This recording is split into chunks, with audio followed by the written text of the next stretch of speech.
student আজি আমি তোমালোকৰ লগত আলোচনা কৰিবলৈ ওলাইছোঁ যে ইংলিছ ছাবজেক্টটো তোমালোকে কেনেকৈ HSLC 2025ত পাছ কৰিব পাৰিবা কিয়নো আমাৰ অসমীয়া মিডিয়ামৰ যিবিলাক ছাত্ৰ ছাত্ৰী আছে সেইসকল ছাত্ৰ ছাত্ৰীৰ মাজত কিছুমান ছাত্ৰ ছাত্ৰী আছে যে ইংলিছ ছাবজেক্টটো লৈ বহুত ভয় খাই থাকে কিন্তু এতিয়া আৰু ভয় খোৱাৰ দৰকাৰ নাই তো আমি কিছুমান টিপছ আৰু ট্ৰিক্স আৰু কেনেকৈ এক্সাম পেপাৰখন প্ৰেজেণ্ট কৰিব লাগিব তাৰ কাৰণে আমি কিছুমান উপায় দি দিম তো সেইবিলাক ফ'ল' কৰি তোমালোকে যদি পঢ়া তেন্তে তোমালোকে ইংলিছ পৰীক্ষাত 100% পাছ হৈ যাবা আমাৰ চেনেলটো যদি তোমালোকে নতুন কৰি আহিছা তেনেহ'লে চেনেলখন ছাবস্ক্ৰাইব কৰি দিবা আৰু ভিডিঅ'টো শেষলৈকে চাবা তেনেহ'লেহে বুজি পাবা যে কেনেকৈ ইংলিছ এক্সামত পাছ কৰিব পাৰিবা ইংলিছ গ্ৰামাৰত ক'ব গ'লে তোমালোকৰ যিকেইটা কুৱেশ্যন আহে বহুত ইজি কুৱেশ্যন আহে আৰু ৰিপিটেড কুৱেশ্যন হয় তো সেইবিলাকত মাৰ্কো বেছি আৰু ভাল কৰি পঢ়িলেও তোমালোকে এই গ্ৰামাৰৰ পৰা 5 মাৰ্ক উঠাই ল'ব পাৰিবা কুৱেশ্যনত তোমালোকৰ যি এছে ৰাইটিং আছে ৰিপৰ্ট ৰাইটিং আছে এইবিলাক তোমালোকে দুটা ভাল কৰি পঢ়িলেই তোমালোকে 10 মাৰ্কছ আৰামছে পাই যাবা তো যোৱা বছৰত দেখা মতে তোমালোকৰ ইংলিছ এক্সামত যিকেইটা এছে আহিছিল এছে তোমালোকৰ আছিল নেশ্যনেল ৰিচোৰ্চ আউটডোৰ গেমছ ইউৰ ফেভাৰিট বুক এই তিনিটা এছে আহিছিল তো এই তিনিটাৰ যিকোনো এটা লিখিলে তোমালোকে 5 মাৰ্ক পাই যাবা তোমালোকে ভাবিছা যে এছে ৰাইটিং টান হ'ব বা লিখিব নোৱাৰিবা মনত নাথাকিব তেন্তে তোমালোকে ষ্টৰি ৰাইটিঙো লিখিব পাৰা ষ্টৰি ৰাইটিংটো তোমালোকৰ বেছটো দিয়া থাকিব মানে টপিকটো দিয়া থাকিব সেই টপিকটোৰ ওপৰত তোমালোকে ষ্টৰিটো লিখিব লাগিব তো ইয়াতে আৰামছে 5 মাৰ্ক পাই যাবা তো 5 মাৰ্ক পালে তোমালোকৰ বহুত এটা নাম্বাৰ আগুৱাই যাব আৰু তোমালোকে HSLCত ইংলিছত জানা ইণ্টাৰনেল মাৰ্কছো 10 থাকে তো ভাল কৰি যদি স্কুলত পৰীক্ষা প্ৰেক্টিকেলখিনি ভাল কৰি দিছা তেন্তে তোমালোকে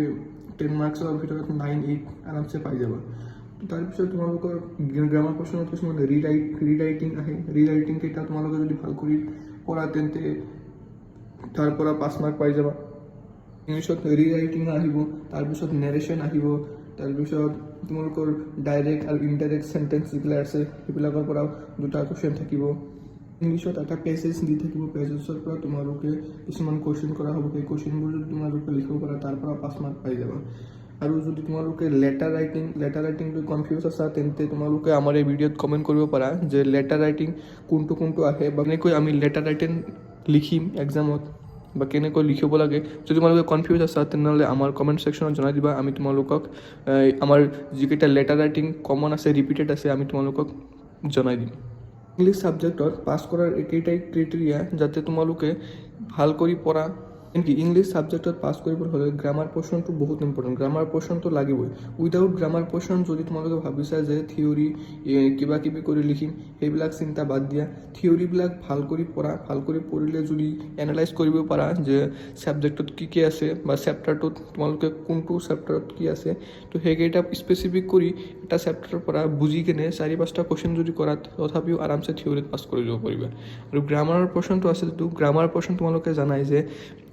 মানে মেক্সিমাম কুৱেশ্যনবোৰ ৰিপিটেড কুৱেশ্যন হয় প্ৰিভিয়াছ ইয়াৰ কুৱেশ্যন চোৱা তোমালোকে যোৱাবাৰৰ কুৱেশ্যনটো চোৱা তাৰপিছত তোমালোকে নিজে এনালাইজ কৰিব লাগিব যে আমি গ্ৰামাৰত কেনেকৈ কোনটো বেছি ইম্পৰ্টেণ্ট তো কেনেকৈ লিখিম সেইটো নিজৰ চিন্তাধাৰাৰে তোমালোকে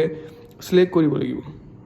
এইখিনিয়ে আজিৰ ভিডিঅ'ত যে ইংলিছ ছাবজেক্টত আমি কেনেকৈ পাছ কৰিব পাৰিম তো ভিডিঅ'টো ভাল কৰি এনালাইজ কৰি চাবা যে কেনেকৈ পঢ়িলে পাছ কৰিব পাৰিম আমি আমাৰ ভিডিঅ'খন শেষ কৰিছোঁ তো তোমালোক আমাৰ চেনেলখন ছাবস্ক্ৰাইব কৰি দিবা আৰু তোমালোকৰ ফ্ৰেণ্ডছৰ লগত চেনেলখন শ্বেয়াৰ কৰি দিবা